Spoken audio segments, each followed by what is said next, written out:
G'day chaps. Now today I'm going to tell you as quickly as I can about the Star Citizen Alpha 2.0 Public Test Universe, or PTU, and what is it, how to buy, where to get started, and how to begin. Now, firstly, if you want to get into Alpha 2.0, you'll have to wait just a little bit. It's essentially still in limited testing, so when it releases to live, and live meaning that anybody can join the alpha, everyone who has a game package will get access to it. Now, it's important to understand that Squadron 42 and Star Citizen will actually be separate games. So they are being made by the same company, Cloud Imperium Games. But these are separate games, and eventually you'll have to buy them separately. Squadron 42 is the solo campaign, whereas Star Citizen is the massively multiplayer online game, or MMO. Currently, because it's in such an early stage of development, you can get access to both as part of the game package. So you only need to buy one game package, but you do need to buy a game package to get access to the alpha. And I'll put a link in the description to show you where they are. Basically, it's spaceindustriescom, and then go to pledge and game packages. I would recommend getting the base package, the $45 one. That's as cheap as it gets, pretty much, without compromising too much. So it's a good solid package if you choose one of the $45 ships.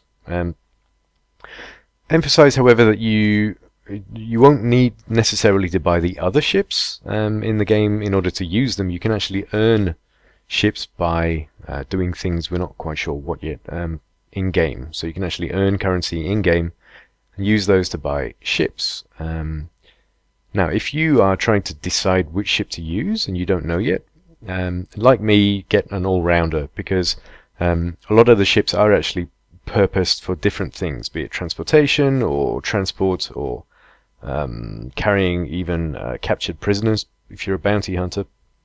All these ships have different functions, but there are some that are all-rounders. In my opinion, the best or the cheapest for the money is the Aurora LN, and that's $45. Also an option is an Aurora MR, and I think at the similar price point you can also get a Mustang Alpha. Now the Auroras are tougher, higher cargo capacity ships, and they can be much higher cargo capacity when upgraded, whereas the Mustang Alpha is less durable, but it's more agile and faster. So kind of depends what you want to do in the game, but that's a rough description of two basic level ships that aren't expensive. Now, actually, in my experience, I found that buying it in euros made it even cheaper for me. So it was actually more like $40 US. If you want to save yourself $5, do check out what the price equates to, if you convert euros to your own currency, because it may be cheaper than the listing price for your own currency. Now, once you've bought and you're in and you've installed the game, what then? Well, Alpha 2.0 will give you access to the Crusader solar system, which is actually part of the game, and from now on they'll build other solar systems and areas to this system, but this system will never disappear. This is the beginning of the actual game. Currently there'll be up to 40 players and 16 ships allowed within a single instance. There will also be multiple locations, first-person shooter combat missions, and exploration. So you will actually be able to play with up to 40 other people and 16 ships in this solar system. It could be amazing.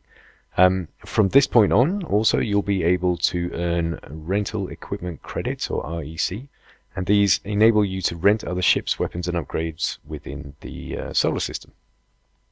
You'll be able to do this by playing against other players, and you may be able to, although it's not confirmed yet, that you'll be able to do it by doing missions in the Alpha 2.0. You will not be able to permanently, however, unlock or buy any ships with UEC, which is the ultimate currency of the game, until the Star Citizen MMO releases officially.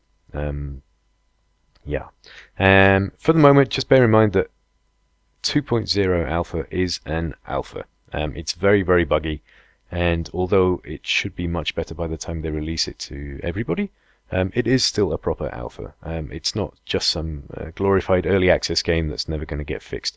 So it will crash and you will find bugs, and it's up to you and me and everybody to report them back to the devs, because then they'll build a better game for everybody. And with that, I thank you very much for watching, and I hope you enjoyed this.